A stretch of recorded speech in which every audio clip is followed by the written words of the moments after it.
पिछले एपिसोड में हमने जानी राजा दशरथ की कहानी। हमने देखा उनका पराक्रम। हमने सुनी वो संधि रात की बात जब श्रवण कुमार मरे और दशरथ को शाप मिला, तुम भी पुत्र वियोग में मरोगे। लेकिन दशरथ की कहानी अधूरी है अगर हम उनकी तीनों रानियों की कहानी न जाने, क्योंकि राजा दशरथ अकेले नहीं थे। उनके साथ तीन नारियां थीं जो उनकी शक्ति थीं, उनका सहारा थीं, उनका प्रेम थीं। कौशल्या जो धैर्य की मूर्ति थी, सुमित्रा जो सेवा की प्रतिमा थी, कैकई जो साहस की देवी थी। आज लोग कैकई को विलन मानते हैं, कौशल्या को बेचारी समझते हैं, सुमित्रा को भूल जाते हैं। लेकिन ये सच नहीं है। सच ये है कि ये तीन रानियां एक आदर्श परिवार का हिस्सा थीं, जहां कोई झगड़ा नहीं था, कोई ईर्ष्या नहीं थी, कोई राजनीति नहीं थी। सोचिए, तीन रानियां, एक पति और फिर भी कोई कलेश नहीं। आज के जमाने में एक घर में दो लोग नहीं निपटते और वहां तीन रानियां प्यार से रहती थीं। ये कैसे संभव था? आज की कहानी इसी सवाल का जवाब है। आज हम जानेंगे तीनों रानियां कौन थीं, कहां से आईं, उनका स्वभाव कैसा था और सबसे जरूरी, राम के जन्म में उनकी क्या भूमिका थी। ये है तीन रानियों की अनकही दास्तान। कौशल्या। ये नाम सुनते ही एक तस्वीर उभरती है, एक शांत, धैर्यवान, पतिव्रता नारी की। लेकिन कौशल्या सिर्फ इतनी नहीं थी। कौशल्या कोशल देश की राजकुमारी थी। कोशल एक प्राचीन और समृद्ध राज्य था, आज के उत्तर प्रदेश और बिहार के कुछ हिस्सों में फैला हुआ। इसका राजधानी थी श्रावस्ती, जो भगवान बुद्धा के समय भी प्रसिद्ध थी। कौशल्या के पिता थे महाराजा भानुमत, एक धर्मात्मा राजा। उनकी माता थी रानी अमृत प्रभा, जो अपनी सुंदरता और बुद्धिमत्ता के लिए जानी जाती थी। कौशल्या उनकी एकलौती पुत्री थी, उनकी आंखों का तारा थी। बचपन से ही कौशल्या में कुछ खास था। जहां दूसरी राजकुमारियां खिलौनों से खेलती थीं, कौशल्या मंदिर में बैठकर ध्यान करती थीं। जहां दूसरी राजकुमारियां श्रृंगार में घंटों बिताती थीं, कौशल्या वेद सुनना पसंद करती थीं। उनकी माता अक्सर कहती थीं, ये लड़की साधारण नहीं है, इसमें देवी का अंश है। और सच में कौशल्या में एक अलग तेज का, उनकी आंखों में गहराई थी, उनके शब्दों में गरिमा थी, उनकी चाल में संतुलन था। जब कौशल्या विवाह की आयु में आई तो कई राजाओं ने उनका हाथ मांगा, लेकिन महाराजा भानुमत को कोई पसंद नहीं आया। वे चाहते थे कि उनकी पुत्री किसी महान वंश में जाए, किसी धर्मात्मा राजा के पास जाए। और तब अयोध्या से रिश्ता आया, इक्ष्वाकु वंश, सूर्यवंश, राजा दशरथ। महाराजा भानुमत ने सुना दशरथ के पराक्रम के बारे में, उनके धर्म के बारे में, उनके न्याय के बारे में। उन्होंने तुरंत हां कह दी। विवाह धूमधाम से हुआ। कौशल की राजकुमारी अयोध्या की महारानी बनी। कौशल्या जब पहली बार अयोध्या आई तो पूरी नगरी सजी थी। लोग झाकों पर खड़े थे, फूल बरसाए जा रहे थे। दशरथ ने कौशल्या को देखा और उनका दिल आ गया। ये केवल सुंदरता नहीं थी, ये एक अलग सी शांति थी जो कौशल्या के चेहरे पर थी। दशरथ ने मन ही मन कहा, ये मेरी अर्धांगिनी है, ये मेरी शक्ति है। कौशल्या ने अयोध्या में अपनी जगह बना ली। वे पट्टरानी थीं, सबसे बड़ी रानी, लेकिन उनमें अहंकार नहीं था। वे दास दासियों से प्यार से बोलती थीं, प्रजा की समस्या सुनती थीं, गरीबों को दान करती थीं। राजा अजा, दशरथ के पिता, कौशल्या को पुत्री की तरह मानते थे। वे अक्सर कहते थे, दशरथ ने अगर कोई अच्छा काम किया है जिंदगी में तो वो है कौशल्या को अपनी पत्नी बनाना। लेकिन कौशल्या की जिंदगी आसान नहीं थी। विवाह के बाद साल बीते, 1 साल, 2 साल, 5 साल, 10 साल, संतान नहीं हुई। कौशल्या के लिए यह सबसे बड़ा दर्द था। वे रानी थीं, उनके पास सब कुछ था, वैभव, सम्मान, प्रेम। लेकिन एक चीज नहीं थी, अपनी कोख का फल। वे हर रात रोती थीं, चुपके से, ताकि कोई न देखे। फिर सुमित्रा आई, फिर कैकेयी आई। दोनों दशरथ की रानियां बनी। क्या कौशल्या को बुरा नहीं लगा? यहां कौशल्या की महानता समझिए। उन्होंने कभी कोई शिकायत नहीं की, कभी कोई रोष नहीं दिखाया। जब सुमित्रा आई, कौशल्या ने उनका स्वागत किया। जब कैकेयी आई, कौशल्या ने उन्हें गले लगाया। कौशल्या समझती थी, ये राजनीति की जरूरत है। दशरथ को सहारा चाहिए, राज्य को उत्तराधिकारी चाहिए। अगर मैं संतान नहीं दे पाई तो कोई और सही। ये सोच सिर्फ एक महान नारी की हो सकती है। लेकिन अंदर से कौशल्या टूट रही थी। वे मंदिर में घंटों बिताती थीं, भगवान विष्णु की मूर्ति के सामने बैठती थीं। उनका एक ही सवाल था, प्रभु मेरी क्या गलती है, मैंने क्या पाप किया है? एक दिन गुरु वशिष्ठ कौशल्या से मिलने आए। उन्होंने कौशल्या का उदास चेहरा देखा। उन्होंने उनकी आंखों में छुपा हुआ दर्द पढ़ा। उन्होंने कहा, देवी आप दुखी मत होइए। कौशल्या ने कहा, गुरुदेव मैं रानी हूं, मुझे दुखी होने का अधिकार नहीं। वशिष्ठ मुस्कुराए और बोले, रानी होने से मनुष्य होना बंद नहीं होता। आप अपना दर्द मुझसे छुपाइए मत। कौशल्या की आंखों में आंसू आ गए। उन्होंने कहा, गुरुदेव मैं संतानहीन हूं, महाराज को मैंने कोई खुशी नहीं दी, मैं एक असफल पत्नी हूं। वशिष्ठ ने गंभीर होकर कहा, देवी आप असफल नहीं हैं, आप चुनिंदा हैं। कौशल्या ने आश्चर्य से देखा। वशिष्ठ ने कहा, जब भगवान अवतार लेते हैं तो वे किसी भी माता को नहीं चुनते, वे उस माता को चुनते हैं जो सबसे योग्य हो, जो सबसे पवित्र हो, जो सबसे धैर्यवान हो। आप इसीलिए प्रतीक्षा कर रही हैं क्योंकि आपको साधारण संतान नहीं मिलनी, आपको भगवान स्वयं मिलने वाले हैं। कौशल्या का दिल धड़कने लगा। उन्होंने पूछा, गुरुदेव आप क्या कह रहे हैं? वशिष्ठ ने कहा, मैं सच कह रहा हूं। आपके गर्भ से वो जन्मेगा जो इस युग का मर्यादा पुरुषोत्तम होगा। आपका धैर्य व्यर्थ नहीं जाएगा, आपकी प्रतीक्षा सफल होगी। कौशल्या ने सिर झुकाया। उन्होंने कहा, गुरुदेव आपके वचन मुझे आशीर्वाद की तरह हैं। मैं प्रतीक्षा करूंगी, चाहे जितनी भी लंबी हो। और कौशल्या ने प्रतीक्षा की। सालों तक बिना शिकायत के, बिना रोष के। यही उनका तपस था, यही उनकी भक्ति थी, यही उनकी योग्यता थी। और इसलिए जब राम का जन्म हुआ, वो कौशल्या की कोख से हुआ। सबसे बड़े पुत्र का अधिकार उन्हें मिला। अयोध्या के युवराज की माता होने का गौरव उन्हें मिला, क्योंकि कौशल्या ने सबसे ज्यादा धैर्य दिखाया था, सबसे ज्यादा त्याग किया था। भगवान उन्हीं के पास आए जो सबसे ज्यादा योग्य थी। अब बात करते हैं सुमित्रा की। अगर कौशल्या धैर्य थी तो सुमित्रा सेवा थी। अगर कौशल्या गंभीर थी तो सुमित्रा हल्की फुल्की थी।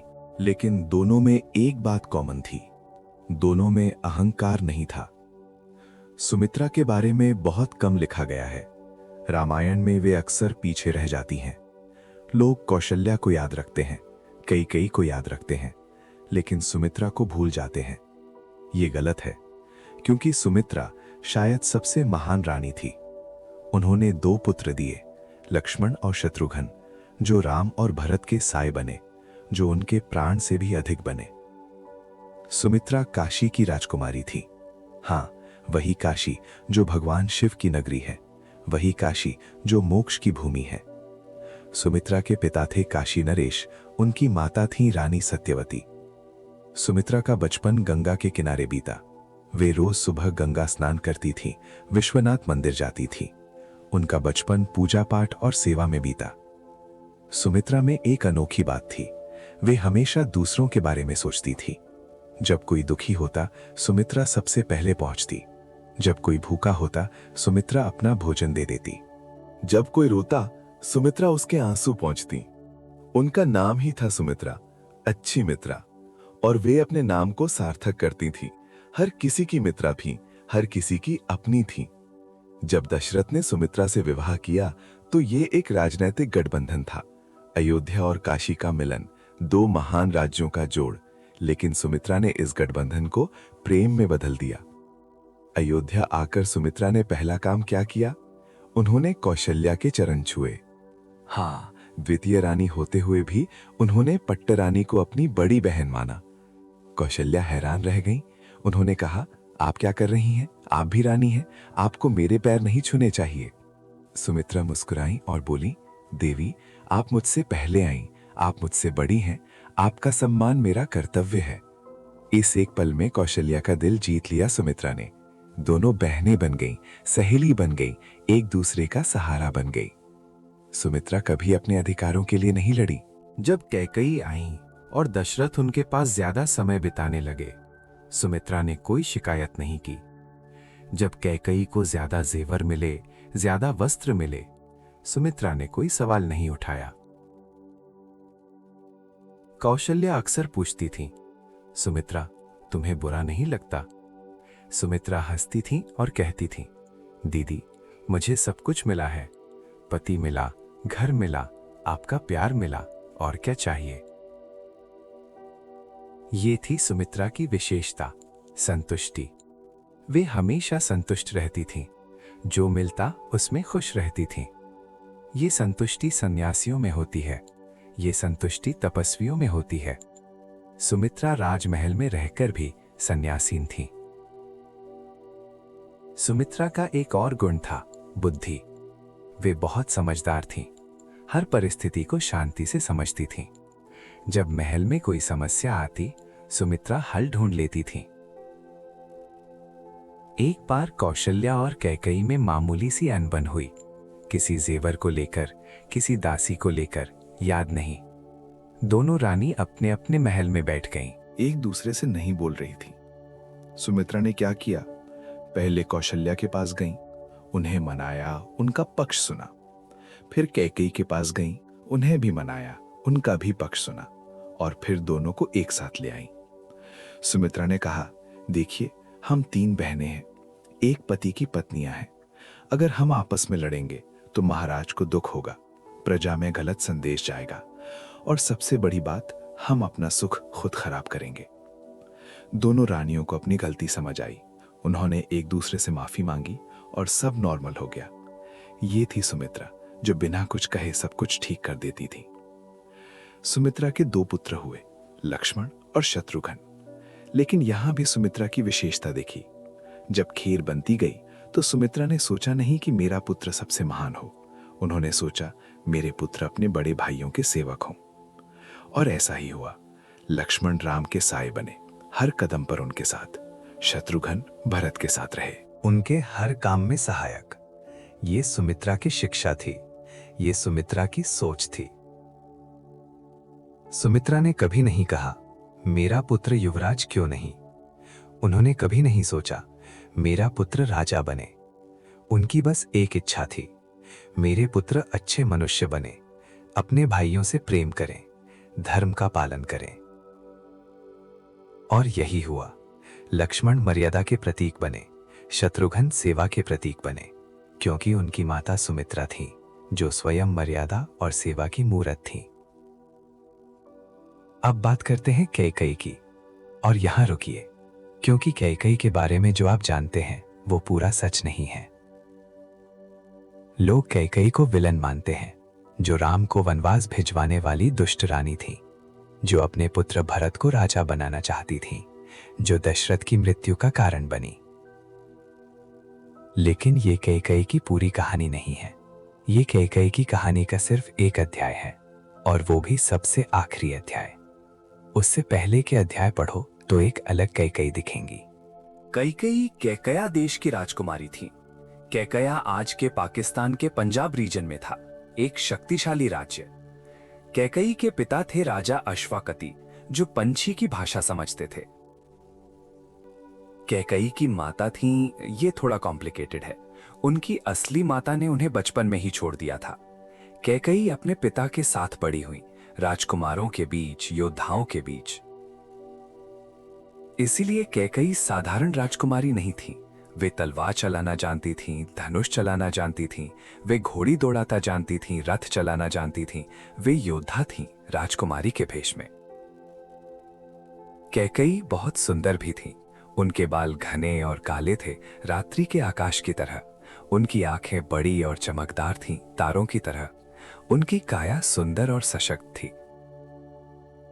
जब दशरथ ने कैकई से विवाह किया तो वो एक कहानी थी।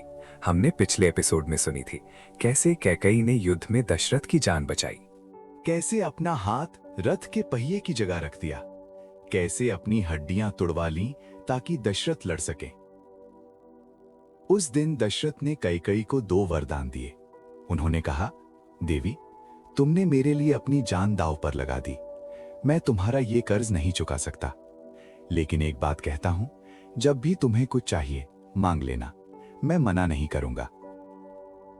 कैकई ने उस समय कुछ नहीं मांगा।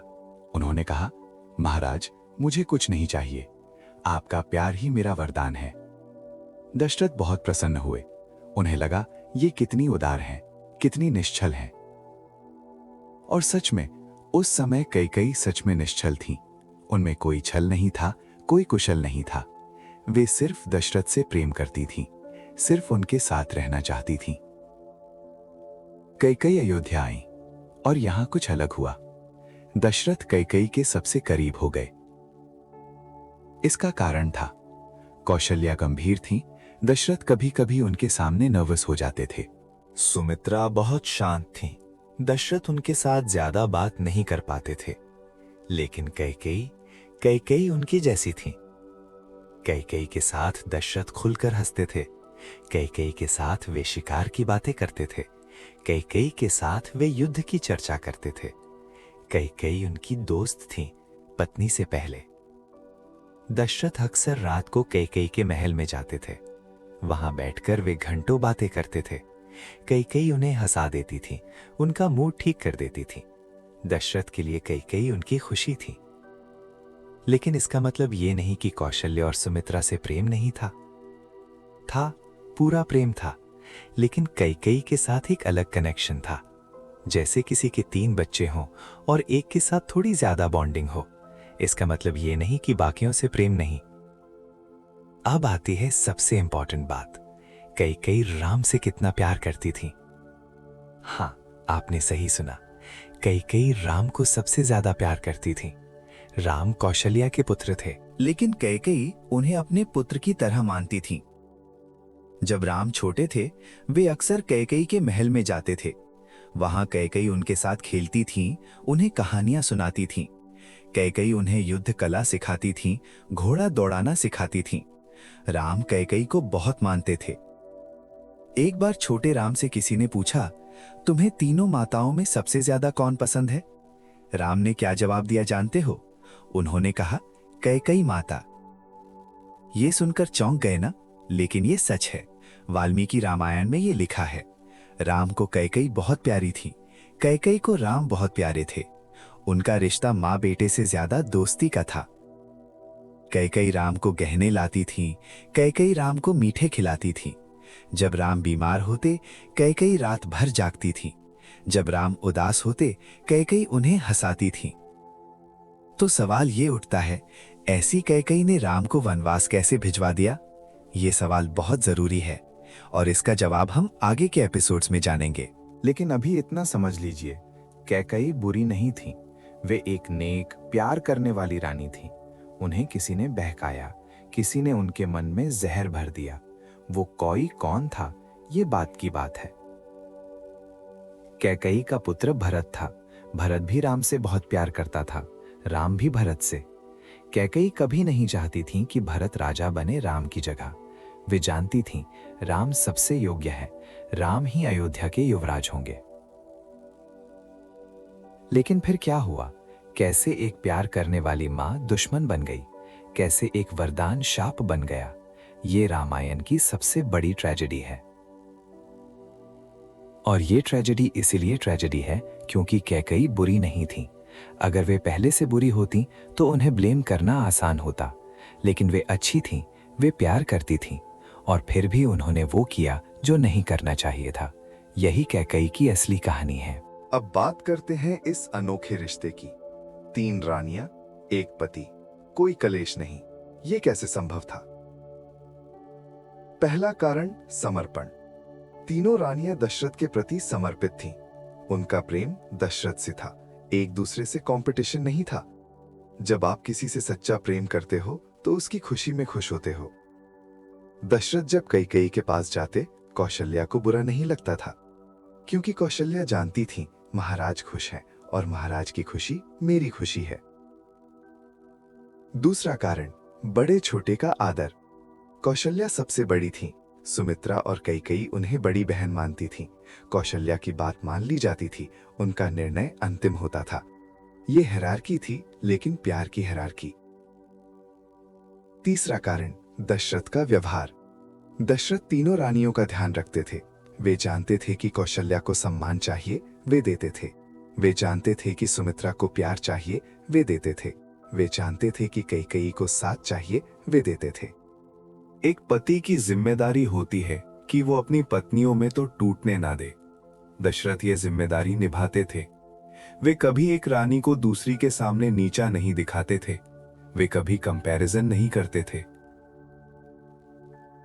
चौथा कारण, तीनों रानियों की बुद्धि। वे समझती थीं कि अगर आपस में लड़ी तो सबका नुकसान होगा। उनके बच्चे जो अब आने वाले थे, उन्हें भी अफेक्ट करेगा, राज्य को भी अफेक्ट करेगा, प्रजा को भी। इसलिए उन्होंने होशियारी से काम लिया। अक्सर तीनों रानियां एक साथ बैठती थीं, रानी कौशल्या के महल में या सुमित्रा के बगीचे में। वे बातें करती थीं, हंसती थीं, कभी कभी मिलकर भजन गाती थीं। जब दशरथ दरबार में होते, रानियां अपनी दुनिया में होती थी। वे एक दूसरे की मदद करती थीं। कैकेयी को नए वस्त्र मिलते, वो कौशल्या को दिखाती। सुमित्रा को नया जेवर मिलता, वो दोनों को पहनाती। एक बार दिवाली की बात है, तीनों रानियों ने मिलकर पूरे महल को सजाया। कौशल्या ने दीपों का इंतजाम किया, सुमित्रा ने रंगोली बनाई, कैकेयी ने फूलों की सजावट की। जब दशरथ ने देखा, उनकी आंखें भर आईं। उन्होंने कहा, मुझे तीनों लोकों का राज्य दे दो, मैं ये 3 रानियां नहीं छोड़ूंगा। ये प्रेम था, ये परिवार था, ये अयोध्या थी। तीनों रानियां एक दूसरे के पुत्र को अपना मानती थीं। जब राम हुए, सुमित्रा और कैकेयी ने उन्हें अपना भी माना। जब भरत हुआ, कौशल्या और सुमित्रा ने उसे अपना बेटा कहा। जब लक्ष्मण और शत्रुघ्न हुए, दोनों माताओं ने उन्हें गले लगाया। ये जॉइंट मदरहुड थी। 4 पुत्र, 3 माताएं, लेकिन कोई भेद नहीं। राम चारों के थे, लक्ष्मण चारों के थे, कोई तेरा मेरा नहीं था। और यही कारण है कि जब राम ने कैकेयी के कहने पर वनवास स्वीकारा, उन्होंने मां को दोषी नहीं माना। राम जानते थे कैकेयी मां मुझसे प्रेम करती हैं। अगर उन्होंने ऐसा किया तो कोई मजबूरी होगी, कोई कारण होगा। ये थी अयोध्या की सोच। ये था वो परिवार जिसमें राम पले, जहां प्रेम था, विश्वास था और सब एक दूसरे के लिए जीते थे। अब एक गहरी बात, 4 पुत्र हुए, लेकिन भगवान विष्णु का प्रधान अवतार राम कौशल्या के गर्भ से आए। क्यों? पहला कारण, तपस्या। कौशल्या ने सबसे ज्यादा प्रतीक्षा की थी, सबसे ज्यादा दर्द झेला था, सबसे ज्यादा धैर्य दिखाया था। भगवान उन्हीं के पास आते हैं जो सबसे ज्यादा तैयार हों। दूसरा कारण, पत्तरानी का अधिकार। कौशल्या पहली रानी थी, पत्तरानी थी। उनका पुत्र ही युवराज होता, उनका पुत्र ही राजा बनता। भगवान को राजा बनना था, इसलिए वो कौशल्या के गर्भ से आए। तीसरा कारण, कौशल्या का स्वभाव। राम मर्यादा पुरुषोत्तम बने, ये गुण उन्हें कहां से मिला? अपनी माता से। कौशल्या धैर्य की मूरत थी, राम में धैर्य था। कौशल्या गंभीर थी, राम में गंभीरता थी। चौथा कारण, कौशल्या की भक्ति। कौशल्या भगवान विष्णु की अनन्य भक्त थीं। वे रोज विष्णु की पूजा करती थीं, उनका ध्यान विष्णु में रहता था। भगवान ऐसे भक्तों के पास आते हैं जो उन्हें सच्चे दिल से बुलाते हैं। लेकिन इसका मतलब ये नहीं कि सुमित्रा और कैकेयी कम थीं। सुमित्रा के पुत्र लक्ष्मण शेषनाग के अवतार थे। शत्रुघ्न सुदर्शन चक्र के अंश थे। कैकेयी के पुत्र भरत पांचाजन्य शंख के अवतार थे, यानी 4 पुत्र और चारों दिव्य थे। कोई कम नहीं था, कोई ज्यादा नहीं था, बस भूमिकाएं अलग थीं। राम राजा बने, ये उनकी भूमिका थी। लक्ष्मण सेवक बने, ये उनकी भूमिका थी। भरत भक्त बने, ये उनकी भूमिका थी। शत्रुघ्न रक्षक बने, ये उनकी भूमिका थी। और तीनों माताओं ने अपने अपने पुत्र को उनकी भूमिका के लिए तैयार किया। कौशल्या ने राम को राजा बनना सिखाया, सुमित्रा ने लक्ष्मण शत्रुघ्न को सेवा सिखाई, कैकेयी ने, यही तो दर्द है, भरत को भक्त बनाया। कैकेयी ने कभी नहीं सोचा था कि भरत राजा बने, लेकिन किस्मत ऐसी घूम गई कि वही कैकेयी राम को हराने लगी। तो बंधुओं, आज हमने जानी 3 रानियों की कहानी। कौशल्या, जो धैर्य और तपस्या की मूरत थीं, सुमित्रा, जो सेवा और संतोष का प्रतीक थीं, कैकेयी, जो साहस और प्रेम की देवी थीं। हमने देखा कि कैसे 3 रानियां प्यार से रहती थीं, कैसे उनमें कोई कलेश नहीं था, कैसे वे एक दूसरे के पुत्र को अपना मानती थीं। ये थी अयोध्या, जहां प्रेम ही सबसे बड़ा धर्म था। हमने ये भी समझा कि राम कौशल्या के गर्भ से क्यों आए और कैसे कैकेयी राम की सबसे प्रिय मां थीं। ये बात अक्सर भूल जाते हैं लोग, लेकिन ये सच है। अब अगले खंड में हम देखेंगे वो महान यज्ञ, पुत्रेष्ठ यज्ञ, महर्षि ऋषिशृंग का आगमन, यज्ञ की अग्नि में से एक दिव्य पुरुष का प्राकट्य, वो स्वर्ण पात्र, वो दिव्य खीर और उस खीर का तीनों रानियों में बांटना। फिर देखेंगे कैसे 9 महीने बाद अयोध्या में 4 सूरज उगेंगे, राम, लक्ष्मण, भरत, शत्रुघ्न, चैत्र शुक्ल नवमी। मध्याह्न का समय, पुनर्वसु नक्षत्र। वो दिन जब धरती धन्य हो गई। ये सब जानने के लिए अगले खंड में जरूर आइए। इस चित्र को पसंद करें, मित्रों को भेजें और हमारे साथ जुड़े रहें। घंटी अवश्य दबाएं। अपनी राय में जरूर बताएं, तीनों रानियों में आपको कौन सबसे ज्यादा प्रेरणा देती हैं? आपकी राय हमारे लिए बहुत महत्व रखती है। हम अगले खंड में मिलेंगे। जय श्री राम, जय सिया राम।